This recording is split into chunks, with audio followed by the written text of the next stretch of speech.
El darrer partit de Lliga contra el Barça va suposar l'adeu de Manolo González com a entrenador del juvenil escapulat. L'equip badaloní ha completat una gran temporada, tot i les baixes que ha patit al llarg de l'any. El traspàs de Mariano i Sergi Cortés al Real Madrid, el de Moja a l'Espanyol i les convocatòries de Robert amb el primer equip han estat dificultats que el Badalona ha pogut esmenar a base de molta feina i de molt d'orgull.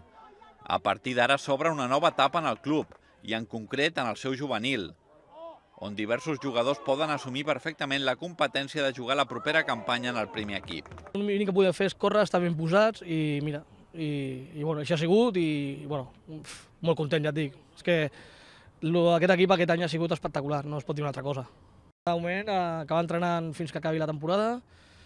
Ja vaig dir que el juvenil no ho seguia, així que bueno, ara esperar, aviam què passa al club i bueno, ja aviam què passa l'any que ve. Per altra banda, el primer equip de Manolo Márquez s'ha desplaçat avui a Tordera per dur a terme un entrenament sobre gespa natural.